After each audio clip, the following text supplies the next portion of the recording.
আসসালামু আলাইকুম এভরিওয়ান, আশা করি সবাই ভালো আছেন। আজকে আমরা কথা বলবো আইএলটিএস রাইটিং এ 4.5 থেকে কিভাবে 6.5 আপনার রাইটিং এ নিতে পারেন। আমাদের সবার একটা সমস্যা, যাদের ওভারঅল স্কোর যাদের এরকম থাকে যে 8 অথবা 7.5, সবারই একটা প্রবলেমে আমরা যেখানে ফেস করি সেটা হচ্ছে আমাদের রাইটিং স্কোর ভালো হয় না।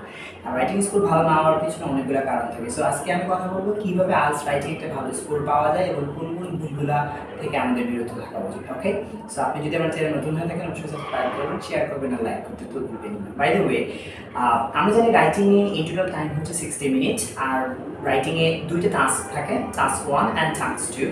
এই দুইটা টাস্কের ওভারঅল স্কোরটাকে গড় করে দেন আমার যে স্কোরটা পাওয়া যায় সেটা হিসাব করা হয়। বাই দ্য ওয়ে, যখনই আমাদের স্কোর ডাউন হয় বা আমরা কম স্কোর পাই তার পিছনে কারণ আছে। আমি ভিডিওটাকে 3টা ভাগে সাজাইছি। প্রথমটা হচ্ছে আমি কেন 4.5 বা 5 পাচ্ছি এবং সেগুলা থেকে বের হওয়ার উপায়, ইভেন আমার গ্রামার বা কোন কোন বিষয়গুলো আমার পড়া উচিত এবং কোনগুলো পড়লে আমার ভালো স্কোর পাওয়া যায়, সবগুলো বিষয় নিয়ে আমার পড়বো।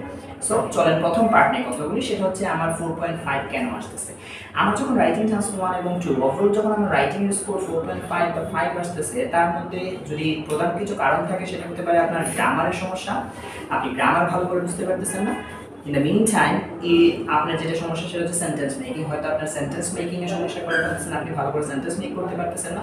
তারপর হচ্ছে task achievement and task response, আপনি হয়তো টাস্ক 1 এর যেই একটা সিস্টেমে টাস্ক লেখা লাগে সেটা হয়তো বুঝতে পারতেছেন না, টাস্ক 2 এর অথবা টাস্ক রেসপন্সটা আপনি ভালো করে করতে পারতেছেন না। আপনার স্পেলিং এ হয়তো সমস্যা আছে, লেক্সিক্যাল রিসোর্সে প্রবলেম থাকতে পারে, অথবা সিসিতে প্রবলেম থাকতে পারে, রং ওয়ার্ডেরও কিছু কারণে সমস্যা থাকতে পারে। সো এইগুলো সমাধানের জন্য আমি কিন্তু রাইটিং এর অলরেডি একটা ভিডিও দিয়ে দিচ্ছি, এটা কিন্তু দেখে নেবেন, আমি লিঙ্কটাও কিন্তু নিচে দিয়ে দিব, সেটা আপনাদের জন্য বেটার হবে।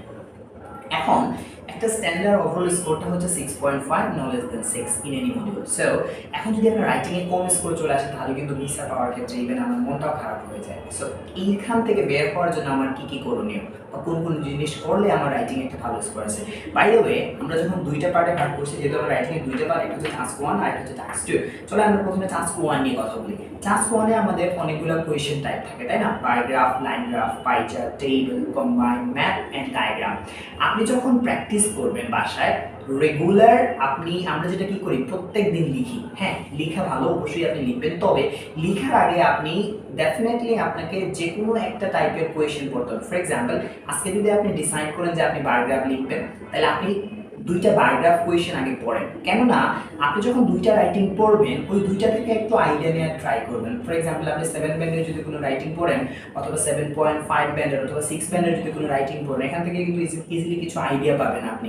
এই আইডিয়াগুলো নিজের রাইটিং এ অ্যাপ্লাই করার ট্রাই করেন, তাহলে কিন্তু আপনার স্কোর বাড়বে। এখন বিষয়টা হচ্ছে আপনি রেগুলার লিখতেছেন আর চেক করতেছেন, দেখতেছেন আপনার 4.5 এর উপরে যাচ্ছে। তো এইখানে আপনি কি করবেন, আপনি রেগুলার লিখবেন। এখন লেখার ক্ষেত্রে অবশ্যই আগে পড়বেন, যেটা বললাম পড়বেন কোথা থেকে সেটা লিঙ্কগুলো আমি ডিসক্রিপশন বক্সে দিয়ে দিব, নিয়ে নেবেন।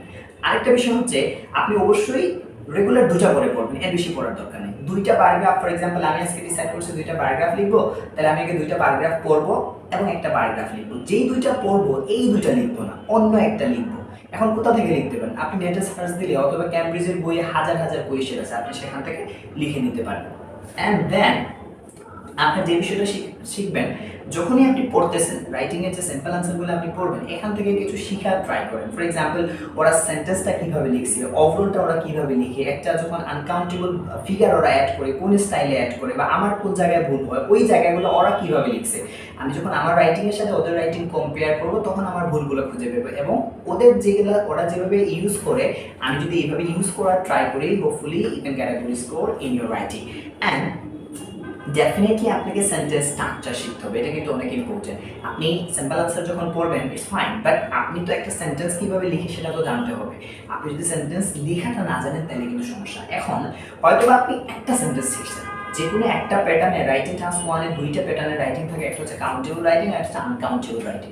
এখন আপনি হয়তো যে কোনো একটা প্যাটার্নের সেন্টেন্স শিখছেন, মেইন এক্সামে কিন্তু ওই প্যাটার্নের সেন্টেন্স আসবে না, আপনার হয়তো ডিফারেন্ট বা অন্য একটা টাইপের আসতে পারে। সো ওই যে সেন্টেন্সটা শিখছেন এটাকে আপনি ঘুরিয়ে বলার ট্রাই করেন। বুঝতে পারছেন? আমি বললাম সবচেয়ে বেশি স্টুডেন্টের পড়াশোনা করে হচ্ছে America, the highest number of student study in America. এখন এইটা তো আমি যে আমেরিকাতে সবচেয়ে বেশি স্টুডেন্টের পড়াশোনা করে, এটা তো আর এরকম থাকবে না, অন্য কিছু থাকতে পারে।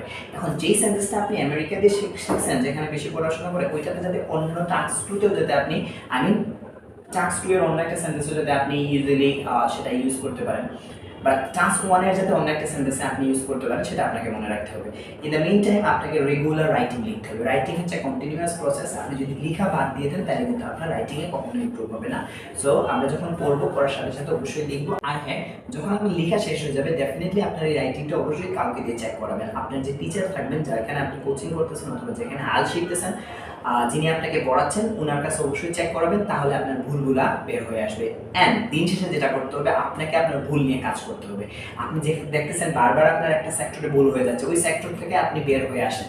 ওকে, আরেকটা টিপস হচ্ছে সবচেয়ে ইম্পর্টেন্ট, এটা সবচেয়ে ইম্পর্টেন্ট, এটা কাজে লাগবে। আপনি রাইটিং যদি মনে করেন আপনি একবারও পারতেছেন না, ওকে ফাইন, যে 6.5 এর রাইটিং আপনি পড়ছেন এটা দেখে দেখে লিখেন। লেখার পরে এই রাইটিংটা আপনি দুইবার যখন দেখে দেখে লিখবেন, আপনার একটা আইডিয়া হয়ে যাবে এই রাইটিংটা কিভাবে লিখে। আশা করি টাস্ক 1 নিয়ে কোনো সমস্যা থাকবে না, বুঝতে পারছেন। এখন আমরা চলি টাস্ক 2 তে। টাস্ক 2 যখন আমরা লিখবো, টাস্ক 2 এর এসে লিখতে হবে, তাই না? এখন এসে যখন লিখবেন আপনারা, এসে লেখার জন্য অনেক বেশি ওয়ার্ড লেখা লাগে, অলমোস্ট 250 ওয়ার্ড লেখা লাগে। সো এখানে আপনার এসে ইমপ্রুভ করার জন্য দুইটা বিষয় লাগতে হবে, একটা হচ্ছে আইডিয়া আর একটা হচ্ছে সেন্টেন্স। আপনার যখন এসে লিখবেন, আপনার কম্পোজিশনের মধ্যে আপনার আইডিয়া আনতে হবে, আপনার প্রচুর পরিমাণে আইডিয়া গ্যাদার করতে হবে। আর এই আইডিয়ার জন্য আপনাকে স্যাম্পল আনসার প্রচুর পরিমাণে পড়তে হবে। সেটা আপনি যে কোনো একটা বই থেকে পড়তে পারেন, আপনি রাসেল মিশেলের বইগুলো টেস্ট করতে পারেন, IELTS নিজের বই যে বইগুলো আছে এগুলো পড়তে পারেন, অথবা সাইমনেরগুলো পড়তে পারেন। যখন আপনি বেশি বেশি স্যাম্পল আনসার পড়বেন, এটা আপনাকে হেল্প করবে আপনার লেক্সিক্যাল রিসোর্স বাড়ানোর জন্য এবং আইডিয়া গ্যাদার করার জন্য। যখন আপনার ভিতরে অনেক বেশি আইডিয়া থাকবে, এটা আপনাকে হেল্প করবে রাইটিং একটা ভালো স্কোরের জন্য। In the mean time task 1 এর মতো আমি যখন টাস্ক 2 লিখবো রেগুলার, মনে করেন আজকে আপনি ডিসকাশন এসে লিখলেন, তাহলে আগে দুইটা ডিসকাশন এসে পড়বেন, একটা ডিসকাশন এসে লিখবেন।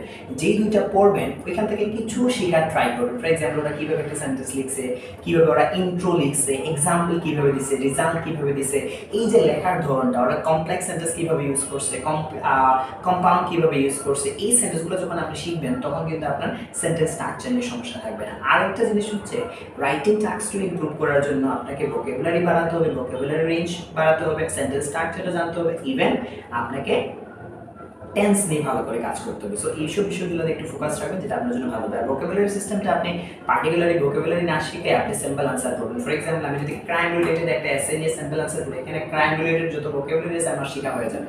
আমি স্টাডি অ্যাব্রোড নিয়ে যদি কোনো এসে পড়ি, এখানে যদি আমার স্টাডি অ্যাব্রোড রিলেটেড যে ওয়ার্ডগুলো আছে সেগুলো শেখা হয়ে যাবে। ওই রিলেটেড যদি এসে পড়েন তাহলে আপনার ভোকাবুলারি রেঞ্জটা বেড়ে যাবে। আরেকটা বিষয় হচ্ছে, আপনার আইডিয়া তো অবশ্যই আমি বললাম ইমপ্রুভ করতে হবে। অ্যান্ড দেন আপনাকে যেটা করতে হবে সেটা হচ্ছে সেন্টেন্সের ভেরিয়েশন নিয়ে আসতে হবে।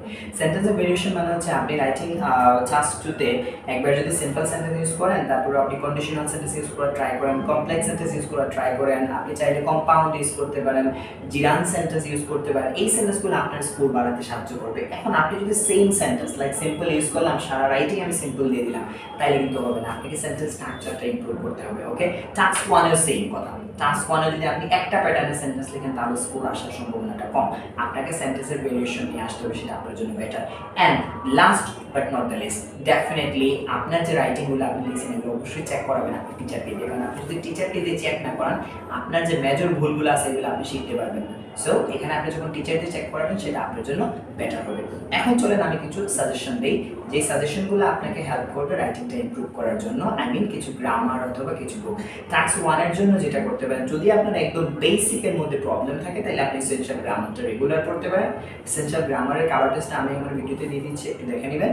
অ্যান্ড দেন IELTS, লিজ অথবা সাইমনের যে কোনো একটা টাস্ক 1 বেশি ফলো করার দরকার, যে কোনো একজনকে ফলো করবেন, দেন ওনাদের টাস্ক 1টা পড়ার ট্রাই করবেন। ওনারা অনেক সুন্দর করে লিখছে, এখান থেকে আপনাদের শেখার সম্ভাবনাটা বেশি। অ্যান্ড আপনার যে কমন মিস্টেক আছে, কমন মিস্টেকের IELTS এর যে ছোটো বইটা আছে এটা পড়বেন, কারণ এটা যদি পড়েন তাহলে ছোটোখাটো যে ভুলগুলো আছে রাইটিং টাস্ক 1 এ এই জিনিসগুলো আর কখনো থাকবে না।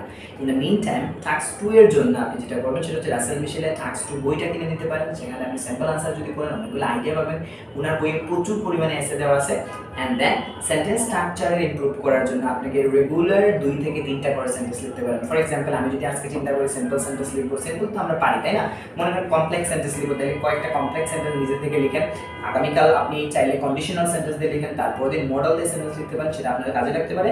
And the last one, be careful about your grammar. আপনি গ্রামার পড়বেন, সেটা আপনার জন্য বেটার হবে। আর হ্যাঁ, সবচেয়ে গুরুত্বপূর্ণ যে কথাটা সেটা হচ্ছে আপনি উইকলি অথবা আপনি 4-5 দিন পর পর একটা মক টেস্ট দিবেন। আপনি যেখানেই থাকেন না কেন, যদি মক দেন আপনার রাইটিংয়ের যে ভুলগুলো আছে সেটা ইভালুয়েট করবেন। আরেকটা বিষয় সেটা হচ্ছে আপনার যে যতগুলো ভুল হয় কোনো সমস্যা নেই, সবগুলো ভুল আপনি অ্যানালাইজ করেন, রেগুলার আপনার পেপারগুলো দেখেন, ইভেন নিজের সাথে প্রমিস করেন যে ভুলগুলো করে ফেলছে এগুলো আমি আর করবো না, নেক্সট পেপারে যাতে এই ভুলগুলো না থাকে। যদি আপনি এইভাবে প্র্যাকটিস করেন আমি বিশ্বাস করি একটা ভালো স্কোর আসবে। ভালো থাকবেন, সুস্থ থাকবেন, আল্লাহ হাফেজ।